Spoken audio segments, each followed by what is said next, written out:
होळी जवळ आली आहे आणि माझं साफसफाईचं कामही एकदम कंप्लीट झालं आहे, कारण मी 4-5 दिवसापासून रोज थोडं थोडं करून काम आवरल्यानंतर सगळ्या घराची साफसफाई चांगली दसऱ्यासारखी करून घेतली आहे आणि आता घरी एकदम चमकत आहे. तर माझी साफसफाई कालच पूर्ण झाली होती, पण भांडे लावायचे राहिले होते, त्यामुळं मी आज माझं काम आवरल्यानंतर सगळे भांडे लावून घेतले आहेत. कारण चांगली ट्रॉली ही आता सुकल्या होत्या, तर मी आधी तर जाळ्या ट्रॉलीच्या लावून घेतल्या, त्यानंतर भांडे लावायला सुरुवात केली आणि सगळे असेच भांडे मी हॉलमध्ये वाळायला ठेवले होते आणि गुड्डूने मला खूप मदत केली आज भांडे आणून देण्यासाठी.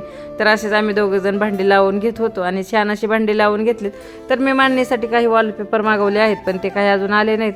आले तर चांगले निघाले मिशोवरून, तर तुम्हाला मी नक्की दाखवून. आणि अशीच माझी उन्हाळ्याचे आता वाळवणाचे पदार्थ करायचे आहेत, तर त्यासाठी आपल्याला डबे ही रिकामे लागतात, चांगले स्वच्छ धुतलेले, कारण उन्हाळ्यात आता धूळ पण खूप येते आणि घरात साफसफाईची कामं करत बसलं तर वाळवण कधी करणार. तर त्यामुळे मी आता सगळी घर माझं कंप्लीट क्लीन करून ठेवलं आहे. आणि असं काय केलं तर खरंच आपलं सगळ्यात जो जास्त आपण वेळ घालवतो तो म्हणजे किचन. आपल्या सगळ्यांच्या महिलांच्या आवडीचा विषय म्हणजे किचनच असतो आणि तो असा स्वच्छ नसला की थोडी चिडचिड होती. तर आज असं किचन पाहून मला तर खूपच छान वाटत होतं आणि सगळे डबे एक लाईनमध्ये लावून घेतले आणि वरचे मी आधीच रात्रीच लावले होते पातेले ते घासलेले. आणि आता माझं सगळं घर कंप्लीट झालं आहे. तुम्हाला नक्की सांगा की माझी साफसफाई कशी वाटली आणि तुम्ही जर माझे व्हिडिओ नसते पाहितले तर तेही एकदा जाऊन पाहून घ्या. आवडल्यास लाईक शेअर आणि सबस्क्राईब करा.